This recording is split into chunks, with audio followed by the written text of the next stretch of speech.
Hi Gisel, how are you?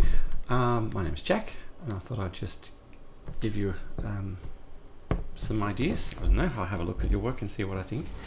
I think it looks great. I really love the way it moves. Now, let me go through it.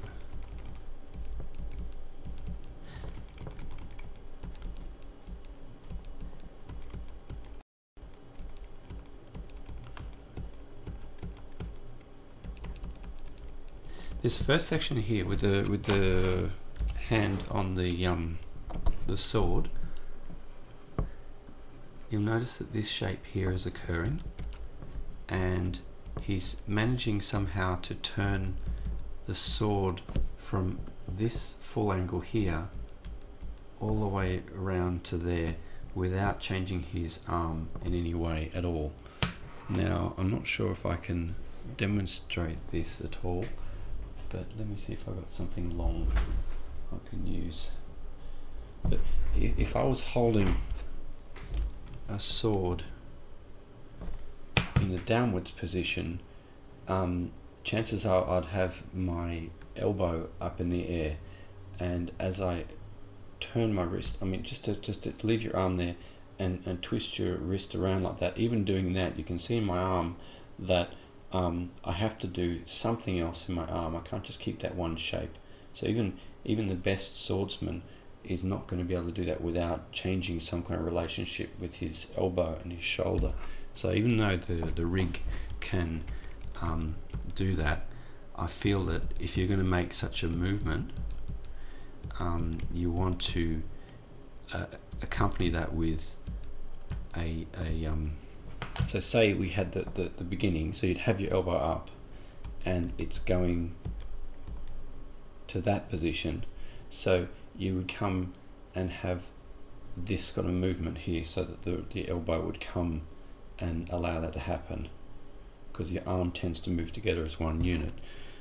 So maybe to have the elbow at a different angle once he's got to there, or if you have that down like that and you want it to end up, because it's going to be less revision of the animation to have him there, if we're going back down to that position, then we would have maybe raise the elbow up, raise the shoulder up at that position. Oh, I'm not really sure how, but yeah, I just feel that at the moment there's too much of the same shape happening initially there. That's the first point. Now when he goes to twist like here, you'll see that he's got his foot and he starts rotating, but there's no real reason for him to start rotating. This is where you could use your overlap here on your foot, because this foot feels like it could be the bit that's propelling him, but it doesn't feel like it is actually doing the thrusting. So because your foot is locked on the ground here, you may want to try and have feel that the hips are, so if I can show this, if you've got the thing like that, it's going to be the hip that throws the foot round, not so much as you got here, the foot just starts to move without the hip going around first. So you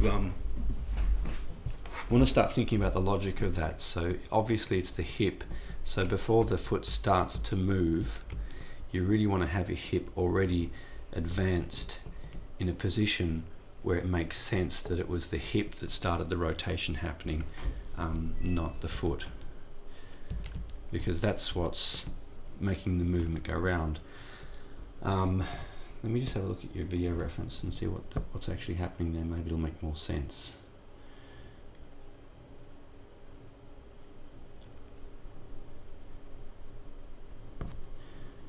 So let me load it up.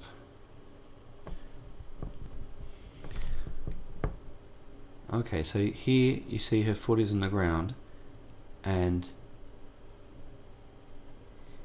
you've got this point where she really is forming a strong twist this knee is almost tucked in front of the other one, and it's forming a strong torsion around the body.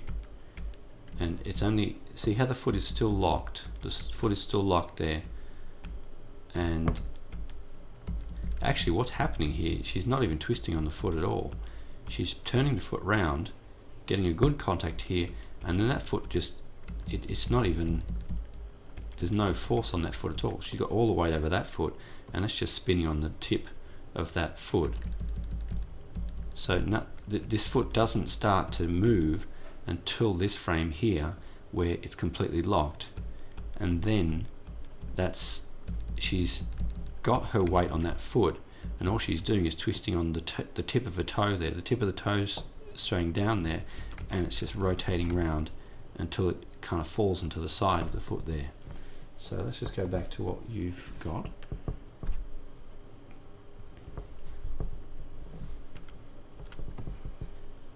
So here, so what you'd have is you'd have your foot coming down and hitting the ground, and then on the next frame you'd have the character on the tip of their toe, and this one completely flat, and the tip of the toe bending round, and this one still completely flat.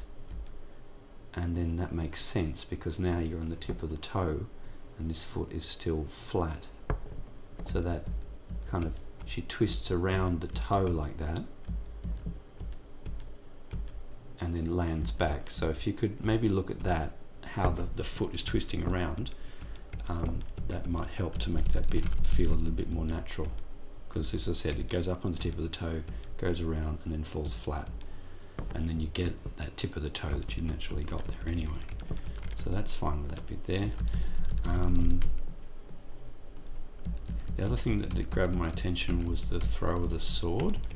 If you throw the sword, it kind of anticipates it's there, and again I wonder, let me reload the video footage.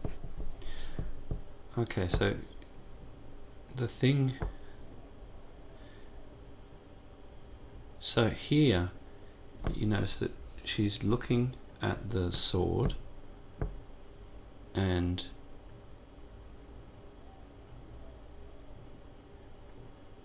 the hand, I mean, it does come into the hand. She turns it around, her hand is kind of almost, but it starts up higher up with the grab. So we got here at about, I don't know, 5 degrees to the vertical, and by the time it gets to there we're almost at about 25 degrees to the vertical. So she's planned the action. Don't know how the hell she does that, but anyway. Probably the thing that grabs me then, going back into what I saw here, was that it might be just the angle of the hand, because I think it was just too anticipated. It was almost perfectly expecting it to land in that spot. Yeah, so here, that's what I was thinking of. You've got this shape here in the arm, and it's pretty much staying there more or less through the whole thing. Whereas the video footage, she started off with a hand up here, kind of high up in the back with that lower angle there, and kept it higher up and slowly had it coming down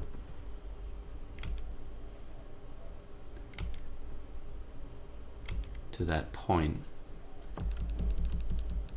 because she was looking over her shoulder here, but she also looked at her other hand, so that there's a clear anticipation of what she was going to do, but she was adjusting her hand for the whole time, ready to eventually get into that pose where it's in the hand. And I feel like it, because remember what she did, if you look at the video footage, she didn't just look, she looked at the no, that's not right. She looked at the sword handle, this hilt bit here. So the head was really focusing at that bit, and even here kind of focusing on the sword handle, and then she turned her head by this stage, but she'd pretty much planned the trajectory in her head that her hand was here and it would land in the hand.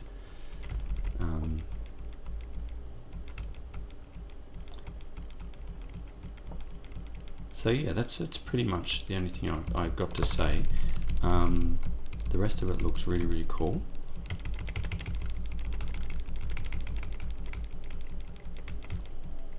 It's a feeling of floatiness here. It's hard to say which of these 2 feet is taking the weight, and if this foot here is taking the weight, then this one probably doesn't need to float into the ground as much. When it hits the ground, it should probably just stay at that level and not really float in as much.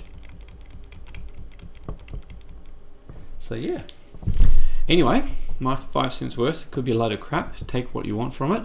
It's entirely up to you, but I wish you all the very best. Merry Christmas to you and your family, and have a great new year. Catch you around. Take care. Bye.